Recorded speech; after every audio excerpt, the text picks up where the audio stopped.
Welcome back, everybody. We left off last video with creating this combined data table from the master data and the sales data. Now we are going to work on recreating the simple report from that combined data. So I'll start by inserting a pivot table from the information, and we'll put it in an existing worksheet into the reports right underneath our screenshot here. So the reason I have a screenshot is a lot of times with reports, the same way as plots, it's nice to have a sketch in mind before you start creating the report or plot. All right, that's going to save you a lot of time, a lot of iterations, a lot of guessing and testing. If you already have an end goal in mind, that way you can just use the technology, use the knowledge of the software to get you where you need to go without all the in-between steps of figuring out what should go where. Right? If you have an end goal, that's going to be a great place to start with. So looking at this sketch here, it looks like we have customer name and two different summary measures for sales, and it looks to be sorted from largest to smallest. So let's go ahead and try to recreate this.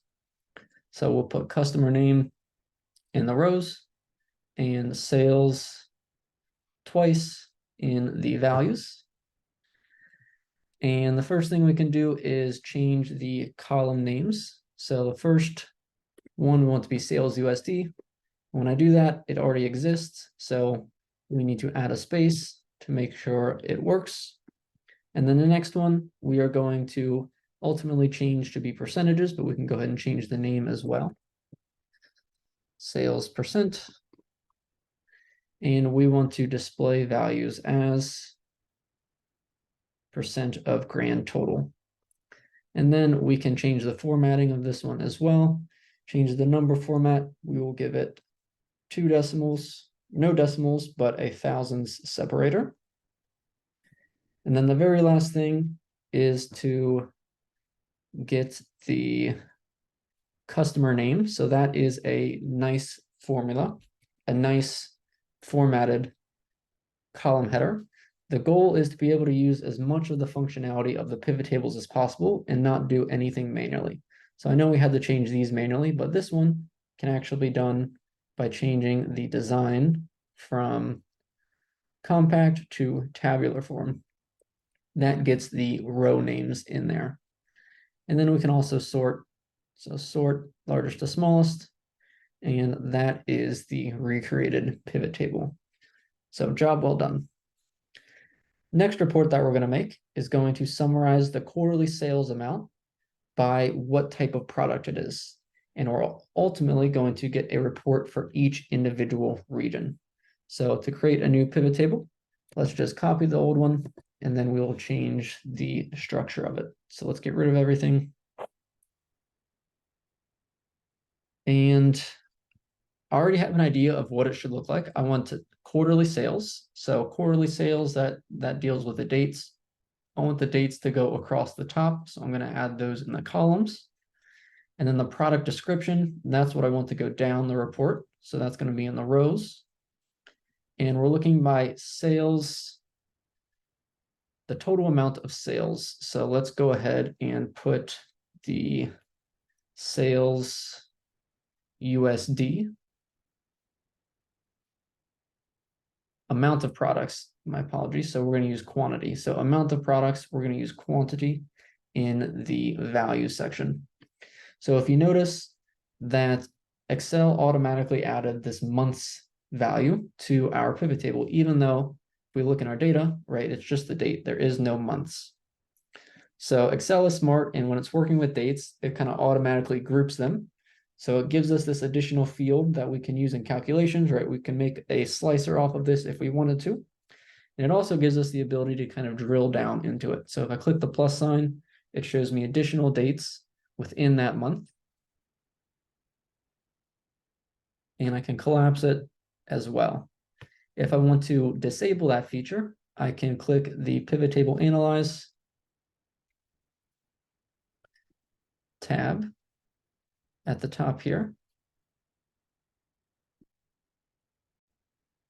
Pivot table analyze tab here at the top and click the plus minus buttons. That disables that. I could also just get rid of the document date And that leaves us with just the month there.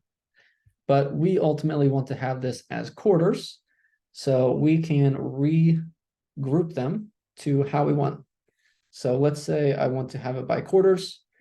With Excel date groupings, you need to go one level deeper than what you want. So if I'm going to group by quarters, I need to highlight quarters and months.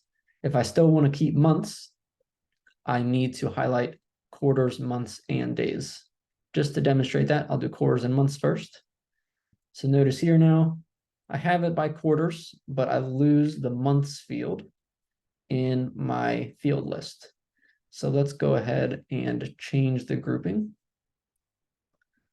to quarters, months, and days so that we can have the months in there as well. And then we ultimately want just the quarters so we can get rid of those two fields. Very nice. Next, we can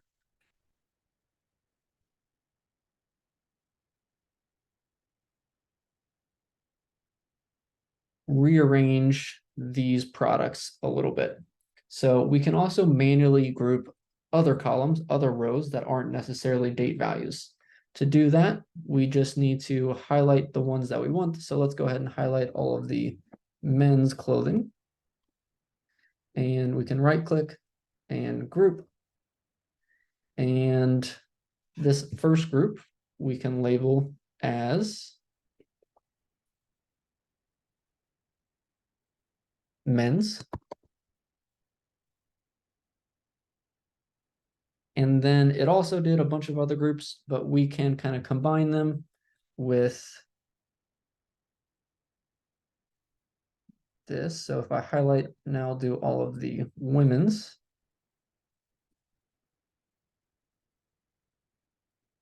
We can group those into my group 2, which is going to be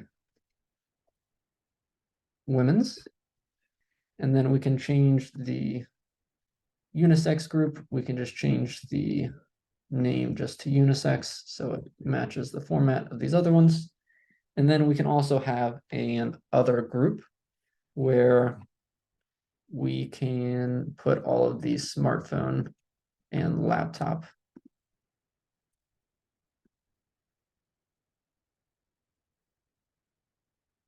values in there. So right click on those ones, group, and my group here is going to be other. So now I have a bunch of different groups, but notice that the subtotals are shown as well. To get rid of the subtotals, we can change the design from report layout to tabular layout. And then subtotals, we can do don't show subtotals, and that gets rid of the group totals. With these features, we can also minimize them as well, and we can rearrange if we would like. So maybe I want the men's to be first.